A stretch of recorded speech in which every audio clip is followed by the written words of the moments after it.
అందరికీ నమస్తే, welcome to our channel. అనుకున్నంత అయింది. ఐటీ రంగంలో దేశానికే ఆదర్శంగా నిలిచిన తెలంగాణలో ఐటీ ఎగుమతులు గణనీయంగా తగ్గుతున్నాయి.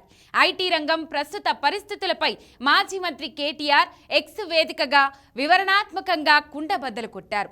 తెలంగాణ రాష్ట్ర వృద్ధికి ఆజ్యం పోసే కీలకమైన ఐటీ రంగం ఎలా పతనమైందో ఆందోళన వ్యక్తం చేశారు. గత ప్రభుత్వం అనేక పాత్ బ్రేకింగ్ విధానాలు మరియు టీఎస్ ఐపాస్ సింగిల్ విండో చొరవ కారణంగా ఐటీ రంగం ఉరుకలు వేసింది. హైదరాబాద్లో పలు అంతర్జాతీయ కంపెనీల పెట్టుబడులతో అపూర్వమైన వృద్ధిని సాధించింది.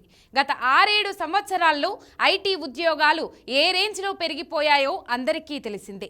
ఒక విధంగా చెప్పాలంటే దేశంలోనే ఎక్కడా లేని విధంగా లక్షల ఐటీ ఉద్యోగాల కల్పనకు హైదరాబాదే వేదికగా నిలిచింది.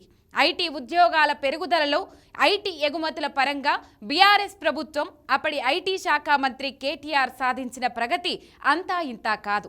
ఇక ప్రస్తుత ప్రభుత్వం విడుదల చేసిన తాజా ట్రెండ్లను పరిశీలించిన తర్వాత ఐటీ ఎగుమతులపై కేటీఆర్ తీవ్ర ఆందోళన వ్యక్తం చేశారు. తెలంగాణ ఐటీ ఎగుమతులు ప్రమాదకరంగా క్షీణించడం బాధ కలిగిస్తోందని అసంతృప్తి వ్యక్తం చేశారు.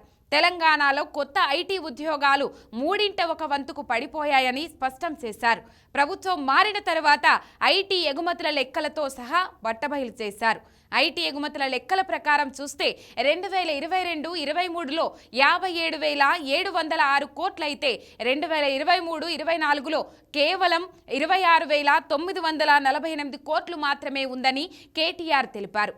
ఇక ఐటీ ఉపాధి వృద్ధిని కంపేర్ చేస్తే 2022-23లో 1,27,594 కొత్త ఉద్యోగాలు లభిస్తే ఇక 2023-24లో ఇప్పటి వరకు కేవలం 40,285 కొత్త ఉద్యోగాలు మాత్రమే వచ్చాయి.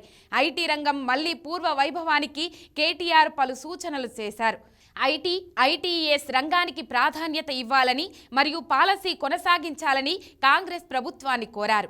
ఇప్పటికే ఉన్న పెట్టుబడిదారులకు మద్దతు ఇవ్వడంతో పాటు కొత్త పెట్టుబడులను ఆకర్షించాలన్నారు. యువ పారిశ్రామికవేత్తలు మరియు స్టార్టప్లకు అన్ని విధాలుగా మద్దతివ్వాలని విజ్ఞప్తి చేశారు. ఇన్ఫ్రాస్ట్రక్చర్ అప్గ్రేడేషన్ మరియు లా అండ్ ఆర్డర్ యొక్క ఖచ్చితమైన నిర్వహణ రాష్ట్రంలో ఐటీ రంగం వృద్ధికి కొలమానం. ఈ 2 విభాగాల్లో కాంగ్రెస్ ప్రభుత్వం విఫలమవుతోంది.